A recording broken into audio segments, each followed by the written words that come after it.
အသက်ညံဆောင်ဥစ္စာကံဆောင်အသက်ညံဆောင်ဥစ္စာကံဆောင်ဟုမြန်မာတို့ကဆိုကြပါတယ်အသက်သည်ကံပေးသောအရာဖြစ်၍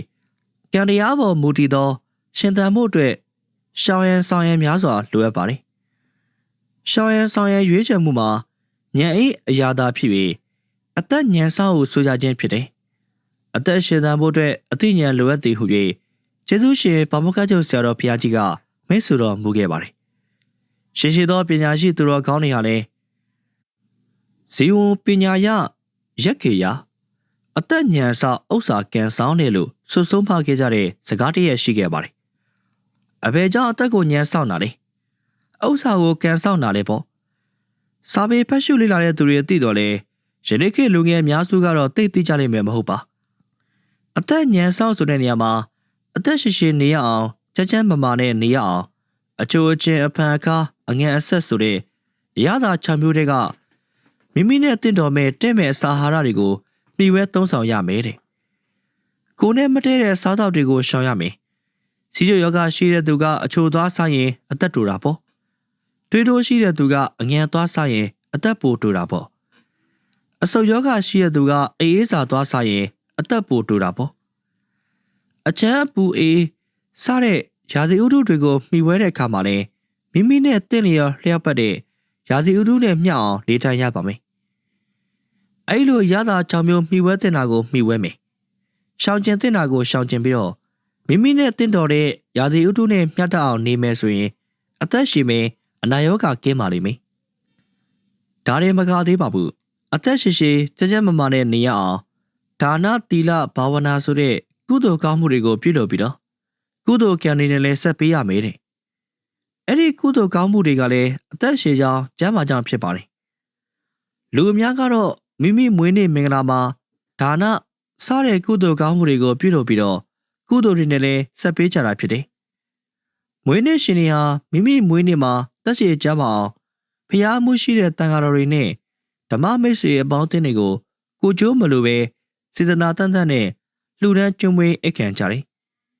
မိမိမွေးနေ့ကိုအကြောင်းပြုပြီးငွေကုန်ကြေးချခံပြီးအာဟာရဒါနများကျွမ်းမွေးလှူဒန်းကြတဲ့အတွက်ကြောင့်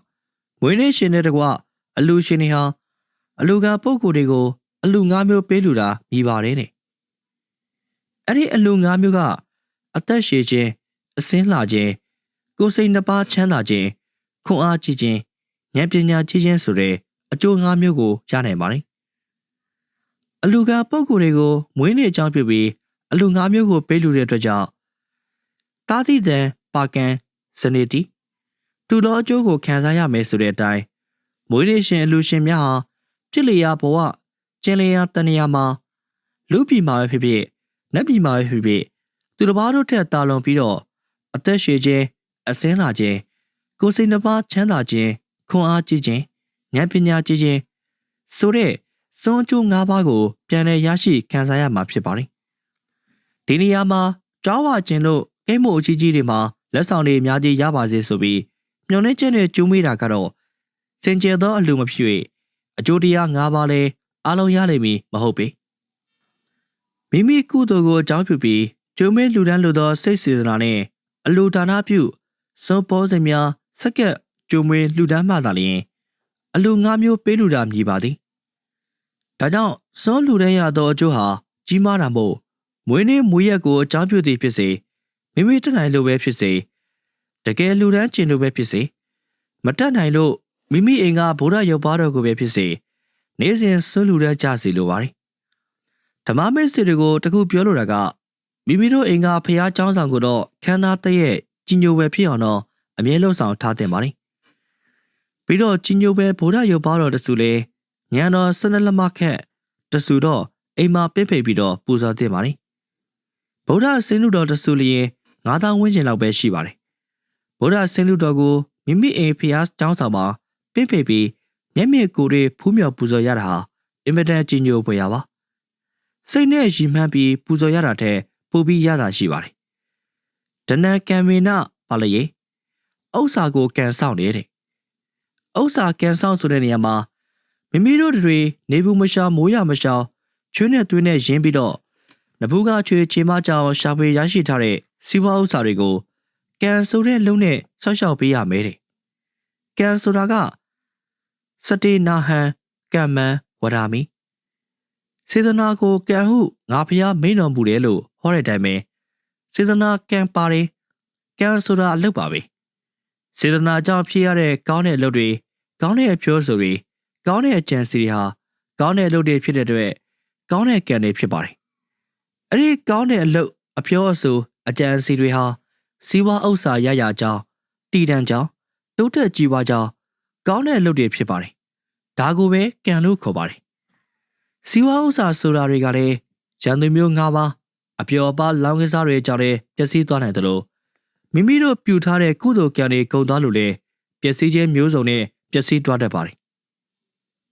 အကယ်၍များကံဆိုးလို့မိမိစီးပွားဥစ္စာတွေပျက်စီးသွားရင်လည်း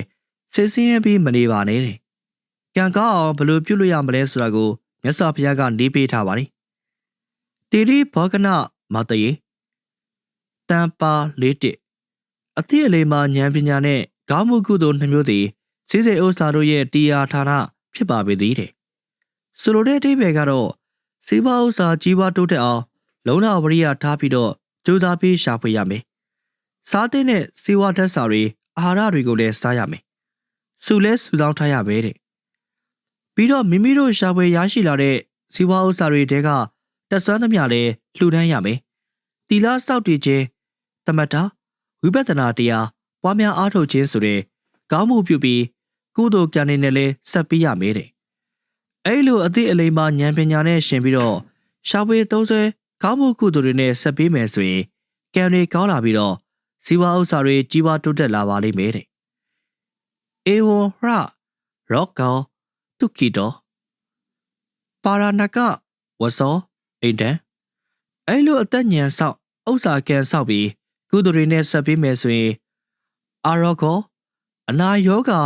ကင်ကျမ်းမာခြင်းနဲ့ပြည့်စုံပြီးတော့အသက်ရှည်ပါလိမ့်မယ်နေ့စဉ်နေ့တိုင်းအာစိဏကံဆိုတာနေ့ရှည်ရက်ရှည်ဆွဲမြဲရပြည့်လို့တော့ကုသိုလ်အကုသိုလ်စေတနာလုပ်ကိုခေါ်ပါတယ်နေ့စဉ်ဂုဏ်တော်ပွားတာပဋ္ဌာန်းပူဇော်တာပရိစိတ်တာတရားအထုတ်တာစွန့်လှူတာစသဖြင့်အမြဲကုသိုလ်လုပ်မယ်ဆိုရင်ဒုက္ခိတောကိုယ်စိတ်နှပါ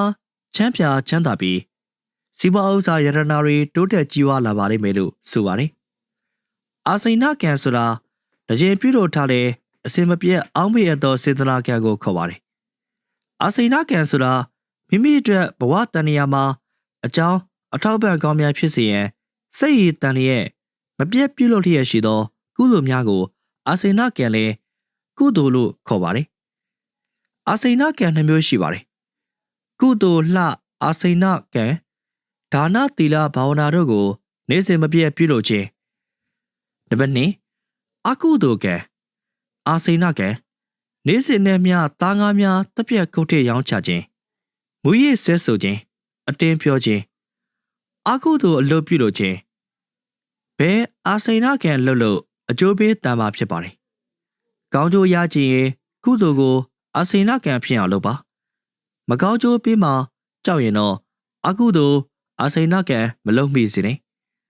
အကုသိုလ်တွေနေ့စဉ်မပြတ်သူ့အသက်သက်ခြင်းရက်သေးစားတောက်စားမူရခြင်းလောင်ကစားပြုလုပ်ခြင်းပြဿနာရှာခြင်းလိန်ခြင်းစားတဲ့လုပ်တွေကိုလှုပ်ထားတဲ့သူတွေဟာအကုသိုလ်ဘက်မှာဆွဲသွားတဲ့အတွက်တေကန်ဒီသို့မဟုတ်တေလွန်ပြီးနောက်ဘဝဆိုရအောင်အကျိုးပေးတန်ပါလေနေ့စဉ်ကောင်းသောအမှုကံ3ပါးကံ5ပါးလုံအောင်ထိသိကြရင်ကုသိုလ်အာစိဏကံစွတ်စွတ်မြဲမြဲပြုလုပ်ကြဖို့အတွက်တိုက်တွန်းအပ်ပါတယ်